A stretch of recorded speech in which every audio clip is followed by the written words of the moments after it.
to YouTube. My YouTube channel, not the Wise Women Do YouTube Oh, channel. yeah, Yeah. I'm with you. I'm with you. Awesome. And then I just turn this.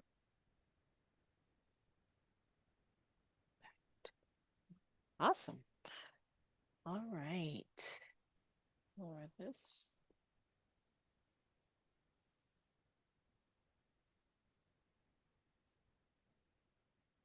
All right. Well,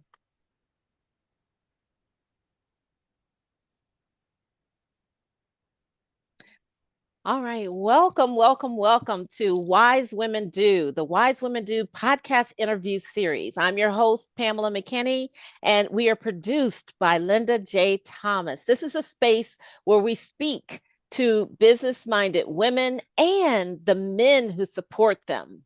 We are here to learn more about who they are, what they've faced as far as adversities in their journey, and how they've navigated through to stay the course and reaching goals and accomplishments and anything they wanted to do. So today we have with us Mr. Michael E. Williams. He's dubbed as the godfather of Black comedy. He's the man behind the modern day Black comedy movement. And so I'm excited to have you with us, sir. Thank you so much for joining me. And thanks for inviting me. It's a pleasure. Yes. Thank you so much. Thank you. All right. Well, your bio starts with a powerful statement as it says, as a little boy, I knew that my mission in life was to change the world through culture. Can you take us back to that time and share what sparked that mission in you at such a young age? Yeah. A lot of it, like a lot of things, happen to us when we're young in our formative years, Mm-hmm. when we are surrounded by, images and institutions and ideologies that are pushed, you know. And so the rhetoric of what I got weekly from church Hmm. was that, uh, surrender to God, you know, believe in God, pray, don't do anything bad, or if you do, you're gonna burn in hell forever. And you know, that scared me. I didn't want to burn in hell forever. Right. But it was more so the fact that during that time, I was born in 1953, and the images of religion was still very much whitewashed. So the stained glass in the church was all of white images. The Bible itself was that of all white images. Hmm. But the preacher in the congregation was 100% black. And that kind of made me wonder, why was it such a contrast? And why did it appear that we were always, so much black folks, in a subservient position? Mm. That I couldn't understand. And that came also not just within the church, but outside, watching television, looking at magazines. It's always the appearance is that whites are so much in charge, like it's a natural thing for them to be. And we were so called second class, third class citizens in a much subservient position. That I just didn't like. I mean, I didn't like it. Yes. And it made me then begin to look out and try to figure out, how did this start? Why is it still present? Why is it that we as black folks within my environment tend to be sometimes a little bit more down on ourselves than Hmm. anybody else? Why are we constantly pointing the finger? Like even our whole race deserves to be, in this position. And Hmm. that just made me question things, and it made me like I say, dig deep and try to do my own personal study.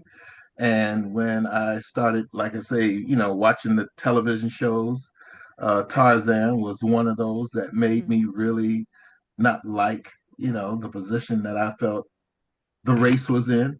and Mm-hmm. how we were viewed because they were viewing the so-called Africans really the same way. And I remember having a discussion, and this is kind of like when the light really came on. I was having a discussion with my father, and I asked him because I had heard somewhere that Africans didn't like African Americans. Well, Africans didn't like Negroes or colored people, you know, and that's what we were labeled back then. And Yes. when I asked him that question, he said, they don't like us because we better than them. And I'm like, better than them? I don't even know them. How can I be better than them? I don't know what they really are like. I just know from watching these movies and seeing the images that they all seem to be in a bad shape. But I still felt like there is a deeper connection that we should have with them.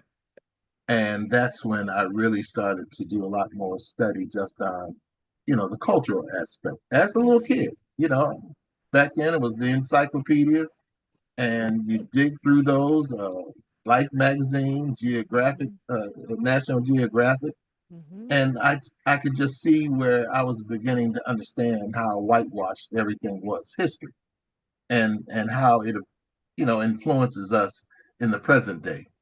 So I started rejecting like Christian religion.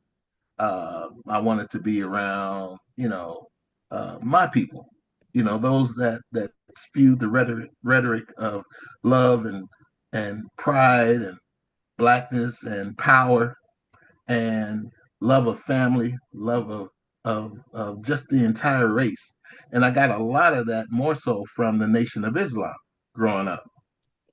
So, you know, I was also part of that Black Power movement growing up. So it was like the Nation of Islam, the Black Panthers, the US organization that started Kwanzaa, all the Black student unions. I participated with all those. I wasn't like a member of just one. I was a member of all because, in essence, we were all going in one direction. We just Mm-hmm. had individual lanes, Yes, but we was sir. all going in one direction.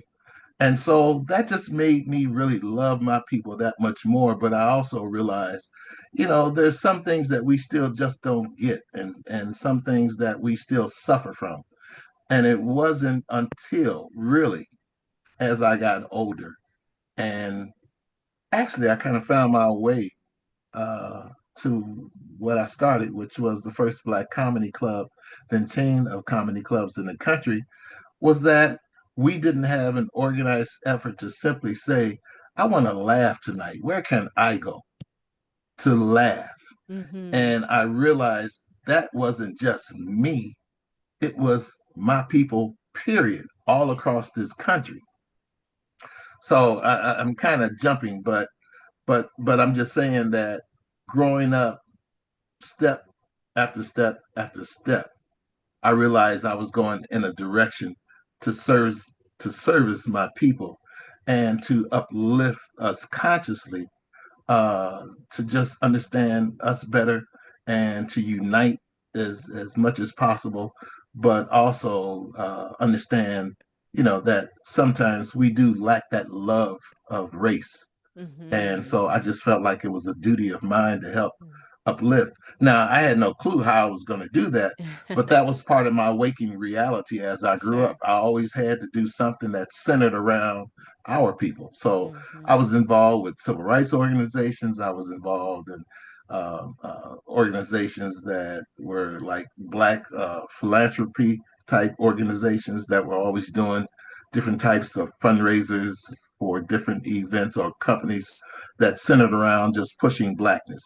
Mm-hmm. I work with sickle cell organization. I work with the United Negro College Fund in Wow. their telethons and radiothons. I work with Mm-hmm. an organization called the Brotherhood Crusade out of Los Angeles. They were like a Black United Way, um, and just other organizations like that. Sure. I was just always involved. Mm-hmm. My world was just that of blackness. Uh, Yeah. you Wow. know, I love it. I love it. And thank you for your service to our Ah, people, to our culture, yeah, yeah, and just the question, was talking about, what sparked that mission, but to the piece that you talked about, uplifting our people back then, especially when we had everything against us, and then we're bonding together, and we the comedy, our dancing, our music, our all of those things played a role in uplifting us. And so you had your part, and you were called to this. I know back in 1985, you opened the first Black owned comedy club, the Comedy Act Theater, and it was groundbreaking. So what specific gap or need did you observe in the entertainment landscape at that time that drove you to create that space? yeah. Well, when I was involved with these different organizations and working on their events, Mm-hmm. there was a point when I had gotten involved with this workshop. The actual workshop was called the Quincy Jones Workshop, and it Oh. was for those who wanted to have careers in entertainment, whether it was in front of the scene or behind the scene. Mm-hmm. Well, upon my introduction, I knew automatically that I had no talent. I couldn't sing, I couldn't dance, I couldn't act. And I always wanted to be behind the scenes because I felt I always had like this vision of pushing stuff to make people become aware, Mm-hmm. of what we need. Yes. And I just always felt pushed in that direction because a lot of things that I used to do, and there was a period when I used to give some house parties back in the day. That was another way I actually earned a living. Mm-hmm. And I used to call my parties the party of the beautiful people because I love everybody it. used to say, Michael, you got some fine women, and the women say, oh, there's some fine men. It's just some beautiful people, and that's what I started to call it. I love it. But at the same time, I realized that I always was able to make people feel good Mm-hmm. about wanting to support what I was doing because it made them feel good. Yes. And so it was almost like, I understood you guys, you understand me. We work together, Mm-hmm. then we come out, with a win-win. And so it was during that time that when I was working with the Quincy Jones Workshop, his road manager, his name Mm-hmm. was Peter Long, who was out of New York, who used to run the Apollo Theater, was Wow. personal friends with Billy Eckstein, Lady Day, Miles Davis and John Coltrane, and he talked Mm-hmm. about all those relationships. He knew Nina Simone real well. My Uh, goodness. I can't even say all the names. Just that generation of folks, Yes. and I just remember meeting a lot of those people.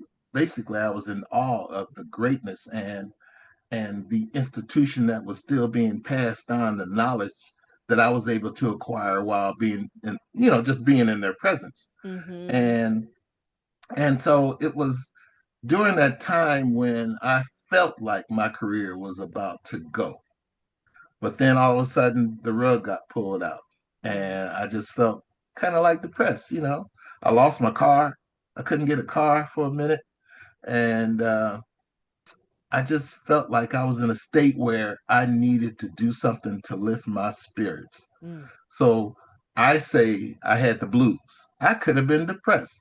I could have probably used some help from somebody to just bring me out of that little space where I was. Mm-hmm. But sometimes we don't reach out for help like that. We just That's right. keep everything in. So I guess I was holding on until I just said, I got to do something.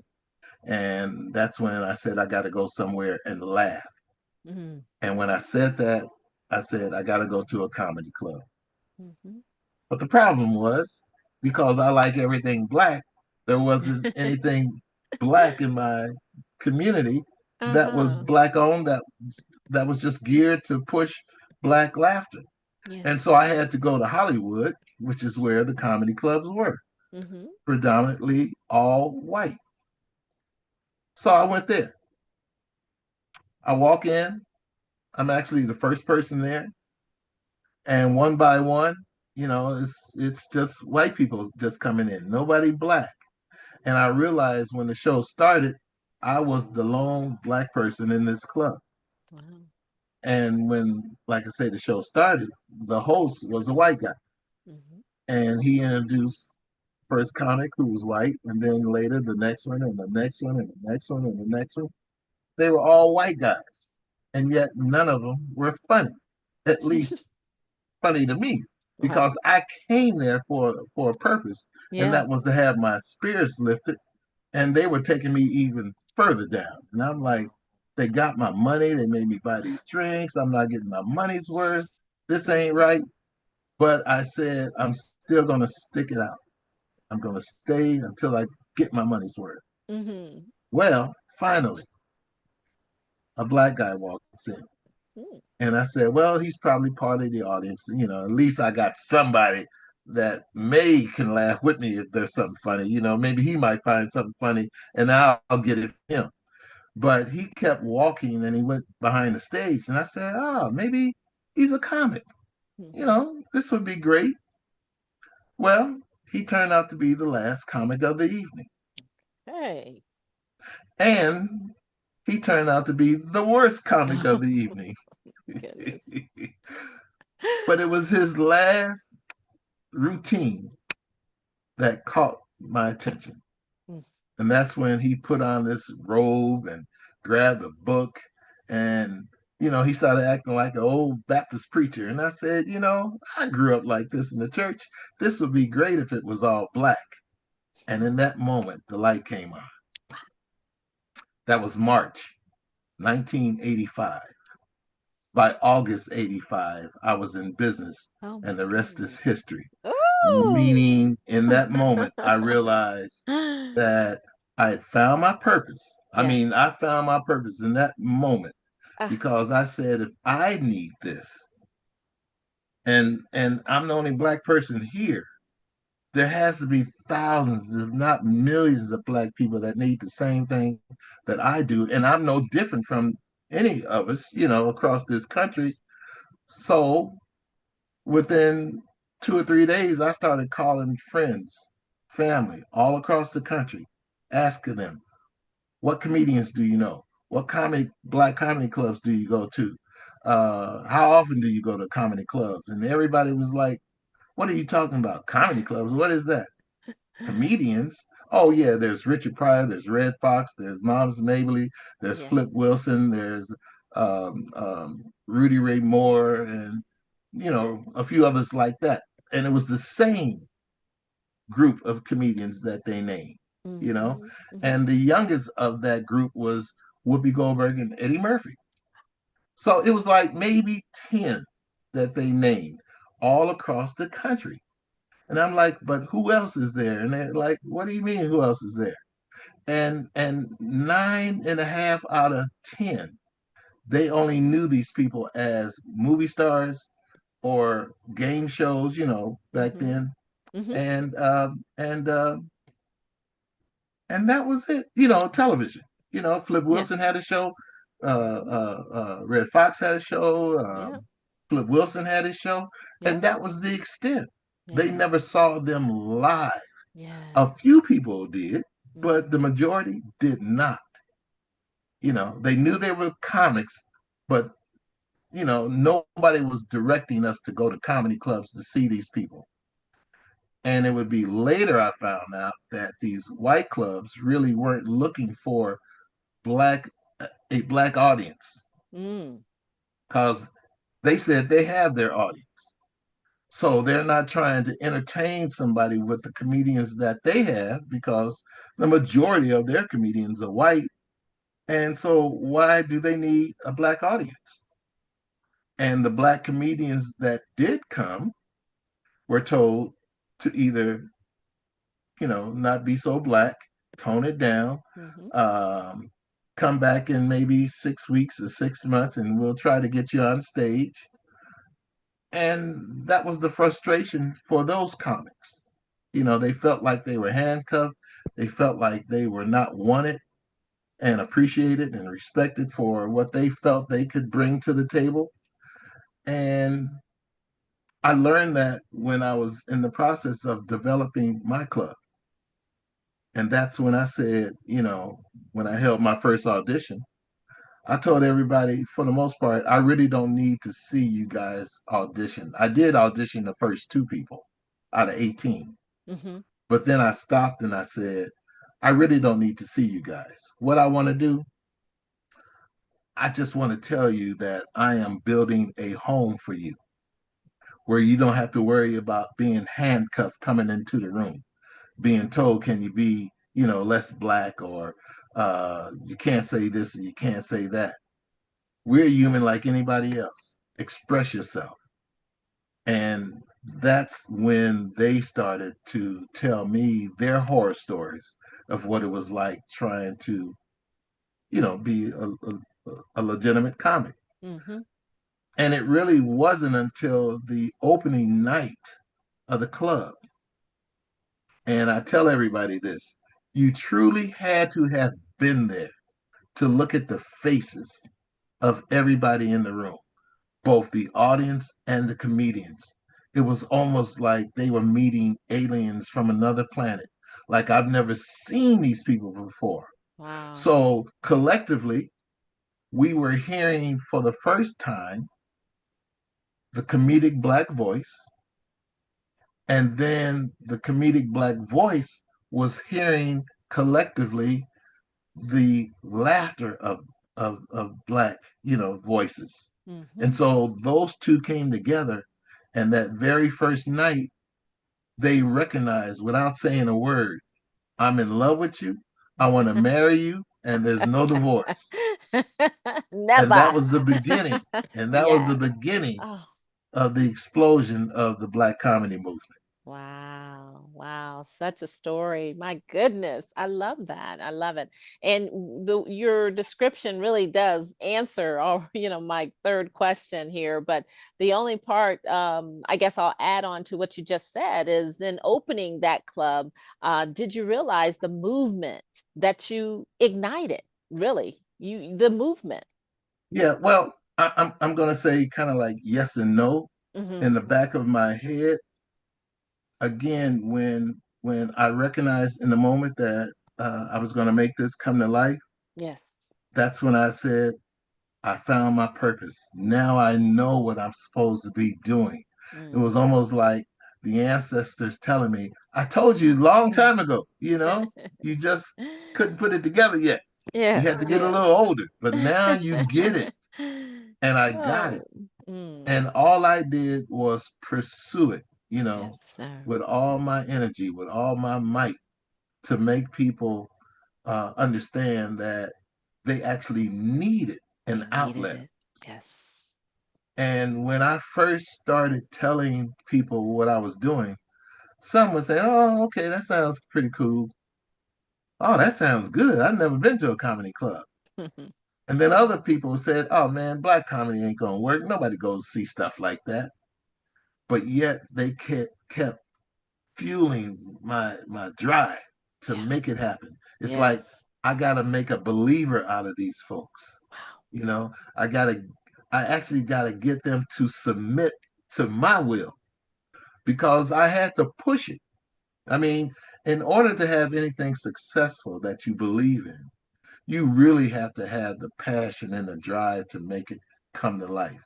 Yes, sir. Now, some people say, yeah, Michael's the godfather. Michael was this big thing. Well, I had to come from humble beginnings as well, like most people. And I started this business with $1,000. Mm, That was all the money I had. And I started not to do that until that little voice in my head said, $1,000? That's no money. Get this thing started. And that's what I did. I used my goodwill that I had built up over the years to get people to support. mm-hmm. Um, One of the well, two people that were integral in the beginning was my older sister and my youngest brother. They were always attached to anything that I did. So Wow. I never had to ask them to help me. They just knew that they had a position to fill, and they filled it. They felt it. And so I will say that my sister in particular was one of the ones that was my motivating force, Mm-hmm. because not was it so much that she was my older sister. It was like deep down inside I wanted her to be proud of what I was doing, No. as well as my other family, my mother and father and everybody. But it Mm-hmm. was just something about my older sister, almost like a second mother, even though we're just 4 years apart. But you still see the essence of a woman, who is a little bit more mature in Mm-hmm. life and have the instincts of that maturity when it comes to women understanding things that men don't, because of the wisdom that some women do possess, Yes. just innately. And they just make it happen. They just make sure that you understand that they're going to be there no matter what. And that kind of emotion I surrendered to way back Yes. then. And um, that was again just how pushed I was to make this thing successful. Mm. I mean, you speak, and we're going to talk maybe a little bit later, a question or two later, in regards to, that woman that really was at a pivotal point that helped you in what way. And so we may touch back on your sister as well. And you, just like me, I'm a producer. I like being behind the scenes and making things happen. God granted me that vision and creativity, and I feel a connection with you on that level. All right. So it's very, very important, All right. things that we do. But the list of legendary comedians whose careers launched from the comedy act theater stage is astounding. We have Jamie Foxx, Chris Tucker, Martin Lawrence, Bernie Mac, and so many more. What was your eye for spotting raw talent, and how did you approach mentoring or guiding them beyond just providing the stage for them, the stage Yeah. time? Well, one of the things that I think I recognized that I feel was maybe brilliant on my part was that Love it. when somebody came to me and expressed that they wanted to be a comedian, whether that was male or female, Mm-hmm. the first thing I said, well, okay, you're next. I don't need to see you on stage. I mean, sometimes people will come to me and they start, like women, sometimes they start flirting with me and all that kind of stuff. And they say, I think I want to be a comedian. And I'm like, you don't have to do all this other stuff. If you want to get on stage, I'll put you on. Then guys will approach me and they're, trying to crack jokes. And I'm like, save that stuff for the stage. You don't have to sell me. Don't impress me. Yeah. If this is what you want to do, I'm here to support Love you. it. Mm-hmm. So I would actually put on as many comedians as possible. And I never set a schedule where I had the weaker people in the beginning and the more senior talent near the end. I mixed everybody in together because it got to the point where everybody was new to me. And so I didn't know the competent level of some of these individuals. Mm-hmm. And again, the great thing about what I did, it was a movement like none other. I Mm-hmm. was actually the first to put the organization in having a platform for black comedy to flourish and explode. And so it was like a brand new what's the saying? It's like Phenomenon. a baby with a brand new toy, you know? And everybody was starting to mentally recognize the importance and how pure it was. Mm-hmm. So when the word got out, those comedians that were at the white clubs trying to get a career were Mm-hmm. now saying, hey, I hear there's a black place. Let's go over there. And when they started coming, I could see the difference in some of those because some of those had a little bit more skill because they had worked. They just didn't work as frequently, Mm-hmm. like the ones at my place. And, because I'm looking for talent. And I mean, if you, Pamela, walked up to me in my club and said, "Hey, I think you're next," you don't have to finish. Right. You know, I will put you on stage, whether you did good or not so good. Mm-hmm. I come to you and say, "You know what? You didn't do too bad." Or I might say, "Hey, now you know where you got to start from. And this is Yes. what you do the next time you get on stage." And some of the people are like, "What? I did bad. Why would you want to put me back up?" Well, how else are you going to get better? That's right. That's Nobody right. was looking out for our people. I Mm-hmm. got to look out for our people. Mm. That's what I felt was Amazing. the one main ingredient that nobody else had. Mm-hmm. Most places want already made talent. Mm-hmm. Well, I'll just start making the talent because that was my niche. I was Yes. making stars. And the stars didn't even realize that in the future they were going to be stars. Yes. And case in point, for example, I'll give you a little memory of a comedian that one day tapped me on my shoulder. Mm-hmm. And when I turned around, it was just a little short guy, and he just said, "Hey, I'm from DC. I'm a comic. I moved out to LA. I'm on this little television show," and he's trying to say all these things, and I'm like, "Well, no." He said, "Can I go up?" And I said, "Well, not tonight. You know." I said, "Come back tomorrow, and I'll put you on." And he said, "All right." So the next night, somebody taps me, back on the shoulder. I turn around and it's him. And he says, "Well, I'm here." And I'm like, "You're next." Just like that. And when he came off the stage after about 30 minutes, I usually tell everybody, you got 5 minutes. But if you're on a roll and you're on a roll, keep going until I say come off. So I wouldn't, again, I wouldn't handcuff anybody, Yes. I love it. because I'm looking for talent. I'm looking for what the audience wants, Mm-hmm. and I'm trying to feed this so-called beast that is thirsting for what it hadn't had. Mm.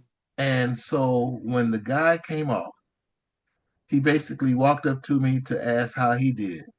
I put my arm around him and simply said, "Welcome to the family," because this man got a thunderous standing ovation. Wow. Wow. Wow. And Wow. his Wow. name is Martin Lawrence. Oh my goodness. Oh my goodness. And that's when, see, my place was also for those that I would tell that were interested in being comics. The Mm-hmm. best place for you right now is to sit in this chair and watch. Just watch everybody. That's how you're going to learn. And one by one, every week, the comics got better and better and better. Mm-hmm. There was a guy named Rodney Mason that once told me, he said, "Man, if you let this Lewis Dix and this Ricky Harris back on stage one more time, I'm never coming back." And I'm like, "But somebody got to give him a shot, you know?" Ricky Harris, who passed away, ended up doing music videos. He did movies with Robert De Niro and this other guy, I can't think of his name. He and Snoop Dogg were real close because they grew up in Long Beach, California. Mm-hmm. But he was successful. Wow. And then Lewis Dix um, eventually somehow met Bill Cosby, was on the Cosby Show, and then he became the number one warm up comic for the television industry, for the Wow. sitcoms, and he became successful. And I'm just saying that to say, if you give somebody a shot and you encourage them, you know, and they recognize that they have a home where there's really no messing up Yeah. because, they got support. Yes. And again, that's how everybody got better. Yes. So we had people like D.L. Hughley. Chris Mhm. Tucker, Monique, Samora, Bruce, Earthquake. If you heard Doodoo Brown, Mhm. Chocolate, Arnez J, Mike Epps, Pierre Edwards, Myra J, um, Yvette Wilson, who passed away. She was on The Parkers. She played the character I Andell. remember. I remember. If you remember the name Angela Means, who um, was the so-called crackhead girl in Fridays. Mhm. By Felicia.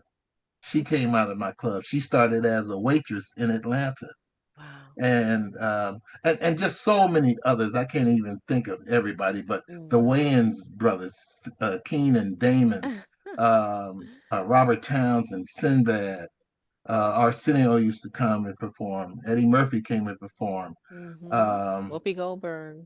Whoopi Goldberg and Yeah. Rudy Ray Moore. People ever heard of him? Yes, Paul of Mooney, course. Yes. Ronaldo Ray, uh, and I'm, it was just countless others. Tommy Davidson, Chris Mhm. Rock, Dave Chappelle used to fly from DC as a little guy just to Oh, watch the magic. wow. And the magic was one person, and that was Robin Harris. Mm. And that's who everybody traveled this whole world almost to come see from Really? from August 85 Mhm. to the day before he passed away. He was my first host, Wow. and Wow. everybody came to see him. Yes. And he passed away Mhm. at the age of 36. It's really, in a way, sad because we're talking 40 years ago this year Mhm. that I started the club, and it's actually 35 years, this past month that he's been gone, and yet he still lives. Yes, he does. Yes, he does. He is my all-time favorite. I Yeah, mean, and yeah, everyone knows his name. It's amazing. yes, Amazing. I didn't realize he was that young. yeah. I didn't realize that. So, But I don't mean to cut you off, but I just got to no. say that was why I chose him to be my host. Hmm. Hmm. Because when I said that I was to find my way of uplifting our people through culture, Yes, sir. that was the reason why I chose him. Because he was that culturally embodiment of a human being that I just felt had that black narrative Hmm. from the ages to the present. It was like he was a walking comedic library, and there were times when he would say stuff that I had to write down because I knew it just came off his head, and I Hmm. knew he wouldn't remember it because it was in the moment. Hmm. And I remember one day handing him a few napkins because that's what I was writing all the stuff on. And he said to me, I said, "Man, look at this stuff right here." And he said, "Oh, you trying to do comedy now?" I said, "No, I'm not trying to do no comedy." And I said, "This is what you've been saying over the weeks." He said, "What?" I said, "I've been writing all this stuff down." He said, "Man, this is some good stuff. I'm using this tonight." And I'm just saying that was part of, again, me understanding, number one, my business. Yes, Number yes. two, how do we push I mean, how do we push black talent to the Yes. forefront? How Hmm. do we make sure that our voices are really heard, Hmm. you know, by the masses? Hmm. How do we, in essence, penetrate that that cultural ceiling to where we are now the dominant figure in all this? Hmm. Hmm. That's what I wanted to do, Hmm. from the very beginning. Yes, I didn't realize all that I was doing was working. I was just doing the work Yes. because I had no mentors personally. Well, I did have a mentor, but he had passed away. But I didn't have any present mentors just pushing me, pushing me. It was almost like trial and error. But I just knew in my gut that I was doing what I was destined and instructed to do as a child, was to just bring that conscious awakening, to my people Hmm. and let them know that there was somebody looking out for them. Wow. Wow. Just imagine if there were no you. I mean, really, your contribution to our culture through this medium is just it ignited so many superstars on one level, but also all the people that gain laughter through all of these people. And so my next question, talked a little bit, which you've already answered. How did you cultivate that unique down home ambience? And you talked about the magic, being Yeah, Robin Harris, yeah, as one yeah, way. yeah, But also this is, it was very welcoming and vibrant night after night, that yeah, atmosphere night after yeah, night. And yeah. you were in four cities. I think we talked a little earlier. You were in four different cities throughout the country, correct? Yes, yes. Hmm. And I chose these four cities because one, um, when I started LA in 85, I decided in 87 I was going to go to Oakland Hmm. and open up a branch there and kind of get that off the ground. Hmm. Unfortunately, before I could actually get it started, one of my younger brothers was, actually murdered. And so I just never had that emotional strength to really Okay. make it work. I think it lasted anywhere from 8 months to a year before I just said, I need to come back, home and really just concentrate on LA for right now. Yes. But I also was noticing a change taking place, Hmm. you know, kind of like, how you just know something ain't right, but you can't put your finger on it, you know, and I couldn't put my finger on it. So I dismissed it and just kept pushing. Um, so after 2 years, it's 89, uh, fall of 89. Hmm. Uh, my brother, who was going to school in Atlanta, Morris Brown, I decided, well, he's there. If I open up a club there, he can run it for me. And that's when I, did a little probing, scouted a few places, found a Hmm. place, recognized that this has to be the place, because this is made just for what my vision was. And when I negotiated a deal, um, and was told after giving them a deposit, uh, I gave them $19,000 for first, last, and security, and didn't understand I only had $4,000 left to start the business. Wow. And this is a shell of a building, Hmm. needs air conditioning, needs heat, needs lights, it needs sound, it needs a stage, it needs plumbing fixed, it needs roof fixed, it needs carpet, it needs tables and chairs, it needed inventory, it needed everything a business would require. It needed Hmm. insurance, Yes. it needed vendors, it needed potentially staff, it needed everything that was required. It needed carpenters, to come in and fix up the place. And it needed a liquor license. Mm. I was given 4 months. I signed the lease in October. At the end of October, I was given 4 months of free rent, Hmm. basically, Hmm. to get my act together before they start charging me in March. Mm. And March is when I opened the doors to the club. I was able to get a liquor license Wow. within that 4 month window. Amazing. And the day that I opened was, it was a line all the way around the corner. And we announced that week Robin Harris would be coming Oh my the gosh. next week because I had told Robin, I am building you a house in the South. So we open on Tuesday. Sunday morning, my brother calls me. I'm at the Black Expo in Atlanta. Hmm. I hear intercom system, like Michael Williams come to the phone, and I go to the phone, and my brother just simply says, Robin Harris is dead. Mm, I'm mm, like, really? Yeah, he's dead. And all I could do was say, okay, because one thing that, again, I recognized the night that I opened, the very first night, the power of what that moment was. Again, if you weren't there, you just can't really see what I'm really saying. It was that powerful.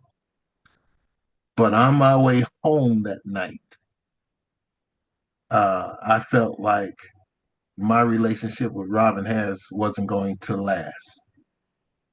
It was either he was going to be taken by the industry because I knew his potential. I knew they would be coming running, yes. or uh, it would be by death.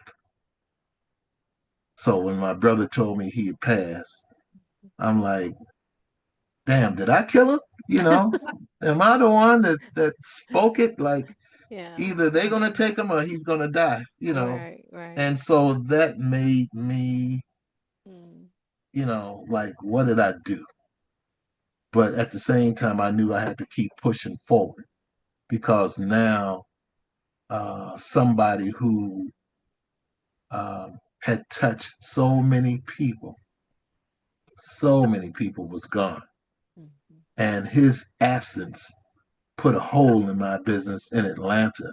I mean, in LA. mhm, And the LA club, which made the money to open up Atlanta, mhm. now Atlanta is paying for LA to stay open. Amazing. And still, 2 years later, I would push to open up my fourth club in Chicago. Mm, And I got that feeling again of something's not right. What is it? You know. And I opened up, I think it was September 92. September 93, I was actually diagnosed with stage 4, uh, non-Hodgkin's lymphoma cancer, given 6 months to year. I mean, 6 months to live. mhm, And I had to battle through that. So my Chicago club didn't last long because I couldn't come back to work it, you know, mhm, mhm, and that lasted about a year. So now I just have Atlanta, which is what my brother's running, mhm. and LA, which is what my sister's running. Okay. And I've had my ups, I had my downs. Mhm, I've had my tragedies, my successes, my joys, my sorrows. But the impact of the footprint that the comedy act theater has basically cemented itself is going to be here forever. forever. Yeah. Yes. You are rightfully dubbed as the godfather of Black comedy, and your impact and your contribution, I say again, to our culture, definitely is one that has an impact of individual careers. And so I want to talk a little bit about, you talked about your sister, and you've also just mentioned that she, played a role in keeping the LA comedy club going. And so you talked a little bit about your mom, but I'd love to know the women in regards to the barriers. Are there any Mhm. women that have really been there to and how, I guess, I know what you've talked about, but I just want to hear maybe a little bit deeper. Yeah. There's almost been like really several women. Mm, And when I say several, because in each city that I was in, I would meet these dynamic women mm, that latched on to uh, me, not so much like romantically, mm-hmm, but latched on to me because of the vision that they also saw. They saw this creation of something that they weren't aware of actually come to light. Because one of the things that I did learned from my mentor when I was working with the Quincy Jones production company was how to really organize, a an event, so to speak, and then how to sustain it to last. Um, and So some of these women that I met kind of saw that and understood it to the point where they wanted to be a part of it and really uh, not so much prove to me because I always felt if somebody wanted in, I let them in. Mm-hmm. If they want to really be a part of something and help, because I don't know who I'm meeting. I don't know their strength, their weaknesses, their creativity, their imagination. I want to know how that can add or enhance. So I let, certain women in. And by doing that, I also in turn supported their efforts Mm. because some of them wanted to be, entrepreneurs, licensed professionals, and whatever those endeavors were. And um, and and some of them didn't always turn out just right. One of the ones that I was really pushing for, unfortunately, uh, uh, left my business Mm. in Atlanta, and there was some theft. Okay.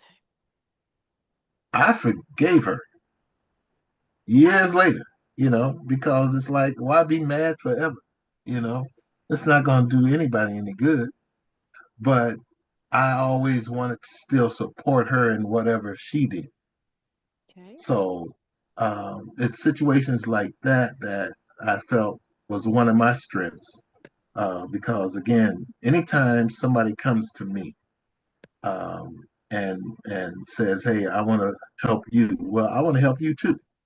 Love that. And they're just again, in a way, I'm kind of like going brain dead on some of the names and Mm-hmm. faces, but I know that I was just there. I mean, I had an ex-girlfriend who was right there. She used to, in Atlanta, LA, she used to buffer a lot of the comics for me, meaning they was always trying to get at me. Okay. And Mm-hmm. she would just say, hey, let me handle that. Yeah. Let me do this. Yeah. And one day she said, after all this, I want to do real estate.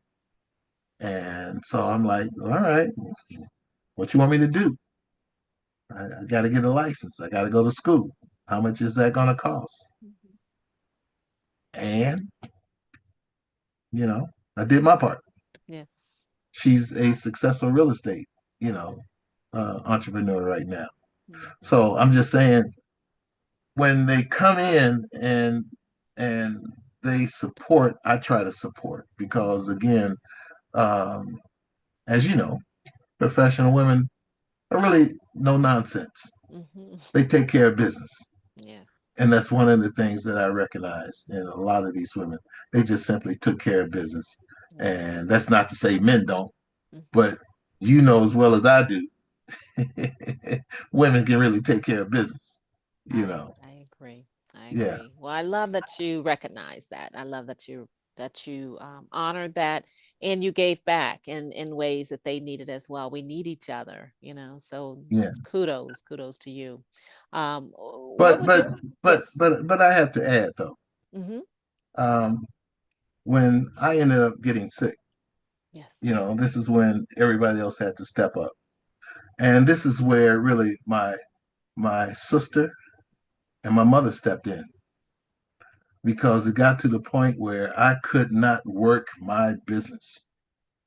And at the time, for everything that I had, I'm paying close to $20,000 in mortgages and leases, Mm-hmm. you know, and I was so out of it because I was that sick And when the revenue started to dwindle, Mm, I didn't even know for a few years that they had stepped up to the bat, up to the plate, and they started paying for everything. And to this day, I've never asked where did they get the money from. mm, You know, they just took care of their son and their brother. mm-hmm.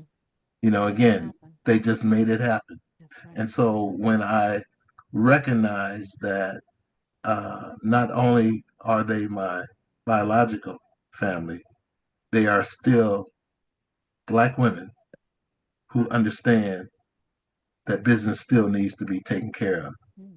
So that's why I tip my hat That, always to Black yes, women that are yes. entrepreneurs because, a lot of times they don't always get support like Mm-hmm. they need. Yeah, And that's why I say we all should recognize the importance of supporting Black women in their right. endeavors, regardless of what it is. Yes.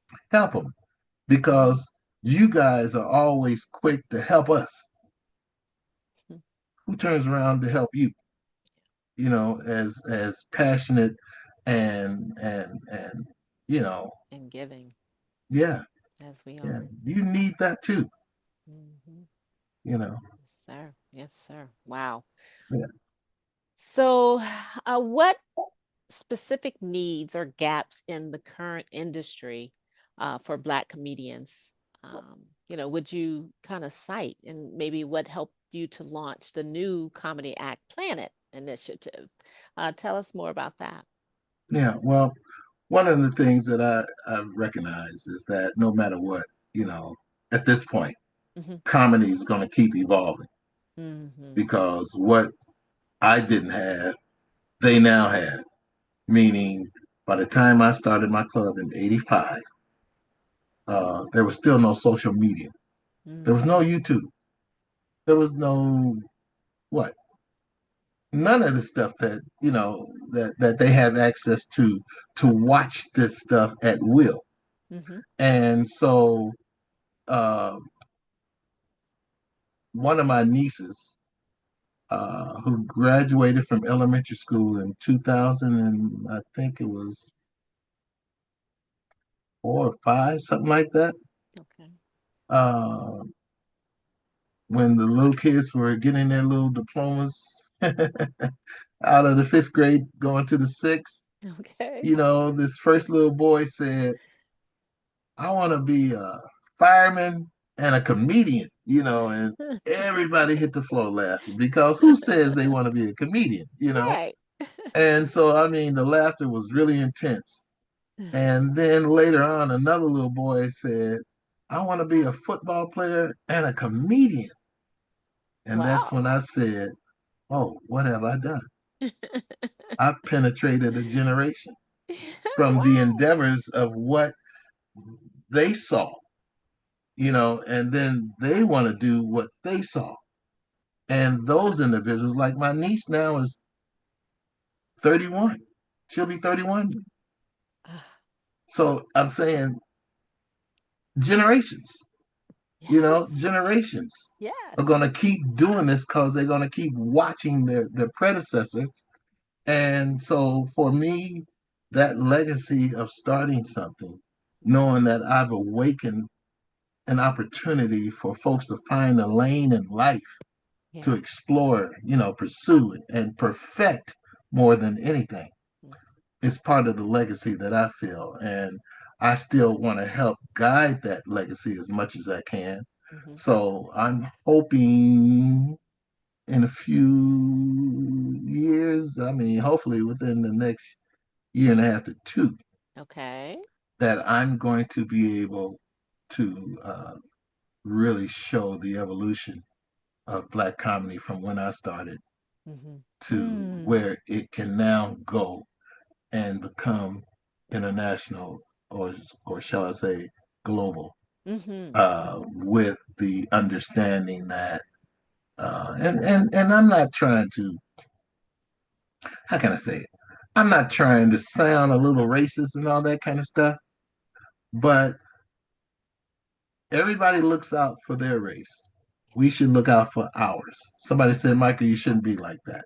Hmm. But that's how life is and has been for a long time. I mean, who Yeah. actually looks out for us if we don't look out for ourselves?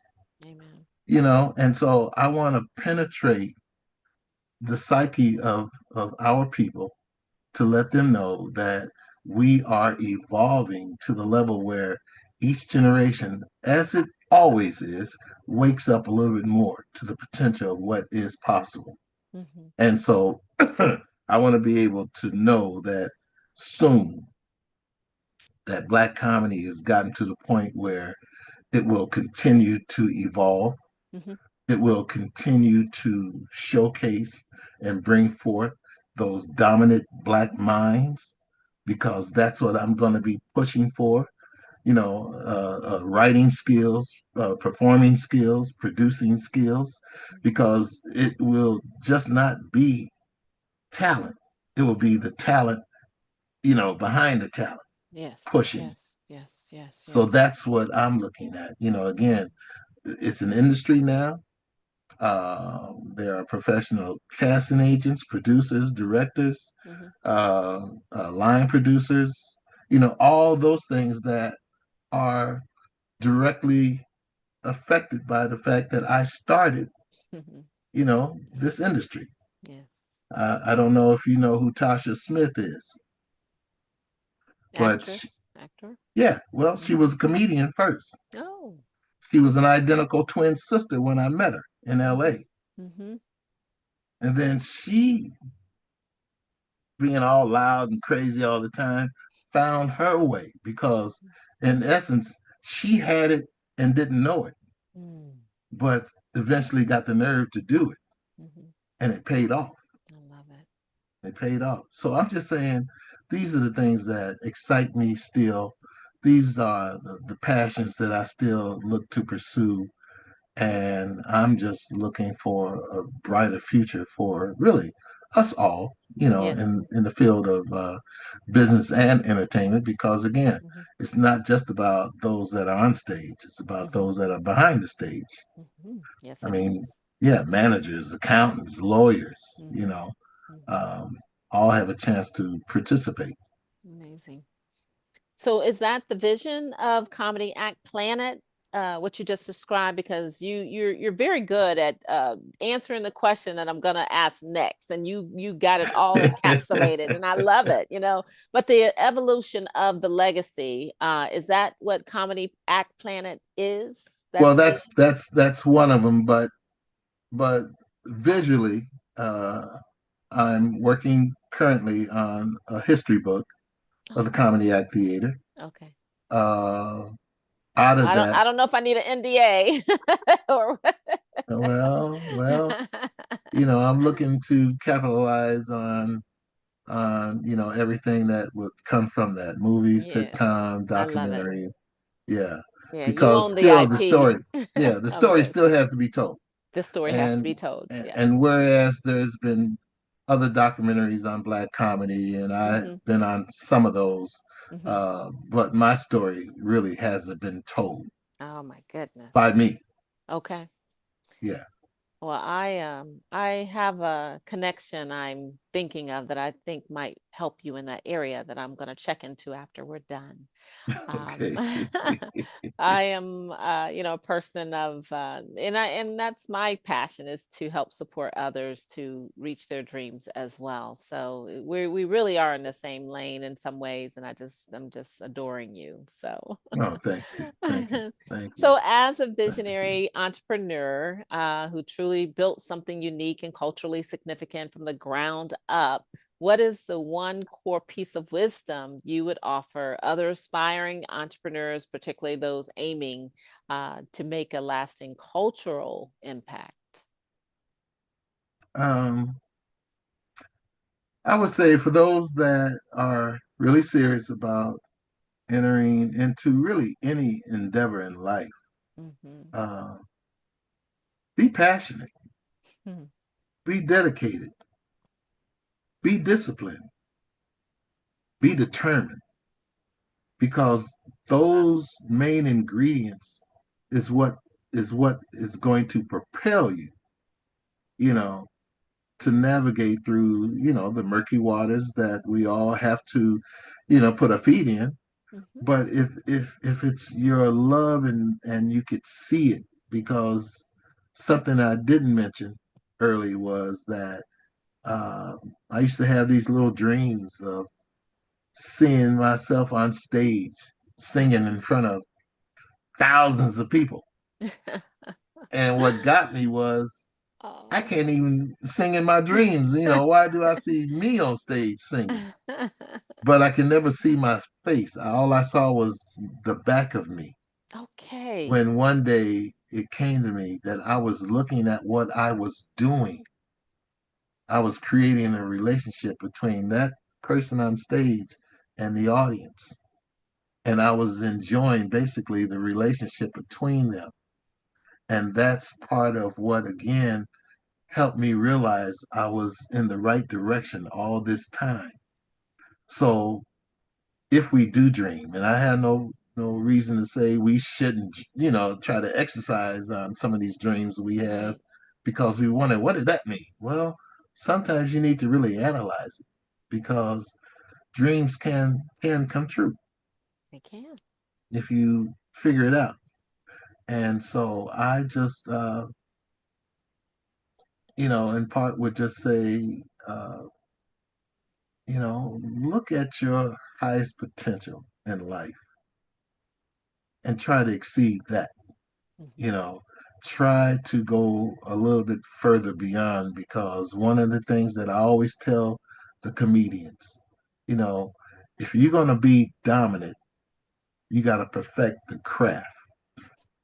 One of the saddest moments in my business was in the beginning when the industry really started to take notice and they came to my LA club, and then they started to sign these holding bonuses, with all the talent that they could.